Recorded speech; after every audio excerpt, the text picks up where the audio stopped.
I don't know if any of you saw this, but there's a survey out today that purports to show a hefty majority of homeowners are plain old bummed out. Not only about housing, but their housing and their houses.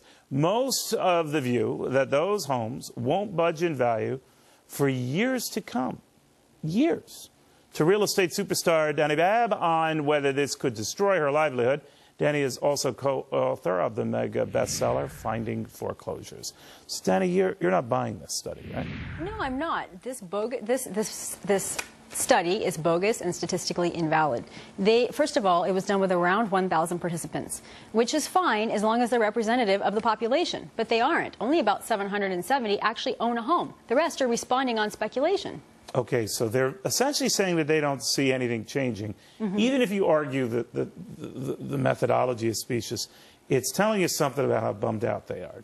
What do you make of that? No, I don't think it's telling us something about how bummed out they are. I think that what they're doing is just regurgitating what the media and what politicians are talking about in an election year. So you think there's a great difference between what they collectively think the country is doing and what they're doing? Because I thought this study showed they feel they're not making progress. They feel that, according to the study, that in the next couple of years, their homes probably won't inch up. Do you agree with that?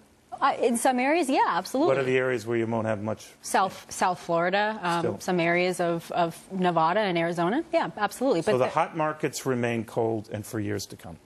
I wouldn't say for years to come, but 2 years, that's what this is. A couple of years, yeah, absolutely. Okay, so play this out. If this is true, if there's a sort of a justified bumming out in these hot markets, they tend to lead the nation a lot of the time. So there are going to be new hot markets that take their place? We already are seeing new hot markets. We're seeing areas in Oregon and Washington, Utah and Idaho, the places where the boomers are moving to as they retire. Those will become the new hot markets. But the boomers have to sell their old places, right? They do, but a lot of these boomers have so much equity, and they actually got a loan in the day when you had to put money down and pay down your mortgage, so they're not in the same position as these people. But I thought boomers were leveraging up to the yin-yang.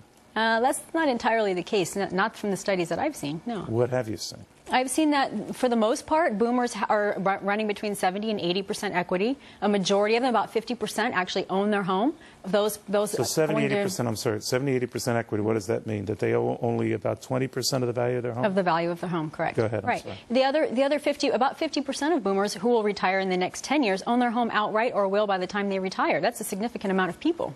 Okay, so when you look at this whole housing thing, I've heard from people who are optimistic on it say it took us years to get into this froth. It'll take us years to get out. What do you make of that? I think that in some areas it's going to take years where we've over-speculated and investors came in and overbought, overbuilt. But I think the majority of the nation as a whole are not in that position. I get thousands of emails from people a week asking what they should do. Most of them are not doomsdayers. They don't think the end of the world's coming and that we're about to have soup kitchens and every other day we can buy gasoline, like I keep hearing people say about, you know, we're about to hit the next Great Depression. I don't think that most people believe that. I just think that there are some housing difficulties that will be worked out. You know, people are upset about gas prices, are upset about various things. The same things, by the way, that for the Fed to correct have to adjust. But would the industry be better off with these rescues that are being contemplated, whether you do what Hillary Clinton says and freeze teaser rates for 5 years, or you spend billions of dollars shoring up the 4 to 5% who are running late or foreclosing? No, absolutely not. I think the Democrats' policy in general it will actually hurt housing long term. If we want the market to stabilize and demand and supply to equalize, we have to let the free market play it out. We cannot intervene. Well, they say you let the free market play out, you're going to get millions thrown out of their homes. That's absurd. First of all, we have about 120 million homes owned by people in the United States. 9 million of those people, so less than 9%, are actually their home is worth. That's it. So when you look at that, that's about the same percentage as subprime borrowers in foreclosure. Why isn't anybody like these people who are doing this study studying that correlation? So a rescue would compound that.